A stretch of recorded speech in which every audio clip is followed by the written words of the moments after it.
Serial तेरा मेरा साथ रहे। आज के एपिसोड में हम देखते हैं गोपिका सीढ़ी पर चढ़कर पेड़ से अंगूठी उतारेगी, पर वो बहुत डरी हुई है। लेकिन हिम्मत करके और कान्हा जी का नाम लेके वो अंगूठी पेड़ से उतार लेगी। तभी रमीला और आशी उससे अंगूठी नीचे फेंकने को कहते हैं, पर गोपिका नहीं फेंकती। दूसरी तरफ उमाबेन मिथिला से कहती हैं कि सीसीटीवी है तो चेक करा लीजिए। छोटे घर से आई है, 2 करोड़ की अंगूठी देखकर उसका मन न बदल गया हो और वह अपनी बहू की तारीफें करती है। वहाँ गोपिका अंगूठी नीचे नहीं फेंकती, कहती है कि अंगूठी मैं एक बार खो चुकी हूँ, इसे मैं वापस नहीं खोना चाहती। और गोपिका नीचे उतरने लगती है। तभी रमीला सीढ़ी पर पैर मारकर गोपिका को गिरा देती है और अंगूठी आशी के हाथ में आ जाती है। वो दोनों गोपिका को गिरा हुआ छोड़कर अंगूठी लेकर अंदर चले जाते हैं। अंदर आशी, रमीला और गोपिका पहुंच जाते हैं। मिथिला पूछती है, ये क्या हालत बना रखी है तुम दोनों ने। वो गोपिका से पूछेगी, क्या हुआ है तुम बताओ, ये अंगूठी मैंने तुम्हें संभालने को दी थी। गोपिका बताएगी कि मैं अपने कमरे में पता नहीं कैसे बेहोश हो गई थी, तभी चोर आ गए, लेकिन आशी बहन चोरों के पीछे भागी। चोर तो भाग गया लेकिन अंगूठी छोड़ गया। पर यहाँ एक बात समझ नहीं आई, गोपिका को तो ये भी याद नहीं है कि वो बेहोश आशी के चक्कर में हुई थी। खैर, फिर दिखाते हैं आशी ड्रामा करेगी कि मम्मी पापा जी की वेडिंग एनिवर्सरी है ना, इसीलिए मैं चोर से लड़ी। तभी बाघ गोपिका के हाथ पर चोट का निशान देखती है तो गोपिका बताती है वो अंगूठी पेड़ पर फंस गई थी, इसीलिए मुझे चढ़कर निकालना पड़ा। बाघ दोनों की बहुत प्रशंसा करती है, लेकिन मिथिला आशी पर शक कर रही है और गोपिका से दोबारा पूछती है कि यही सच है, और गोपिका को तो रमीला ने यही बताया हुआ है, तो वो हाँ कह देती है कि यही सच है।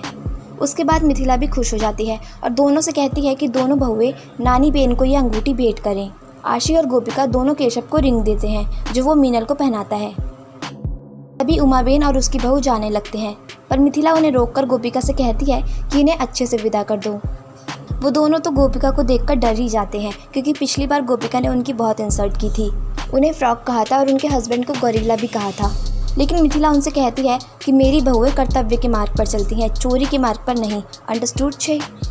दूसरी तरफ रमीला आशी के आंख में पानी से झूठा रोने का ड्रामा करवाती है, मीनल और चिराग को आते हुए देख। मीनल पूछती है कि क्या हुआ। रमीला ड्रामेबाज बताएगी कि ये अपने परिवार के लिए कुछ भी कर सकती है, लेकिन इसे लगता है कि कहीं ना कहीं कुछ तो कम पड़ रहा है। इसे तो ये भी लगता है कि अपने आप को इस परिवार पर ज़बरदस्ती थोप तो नहीं रही।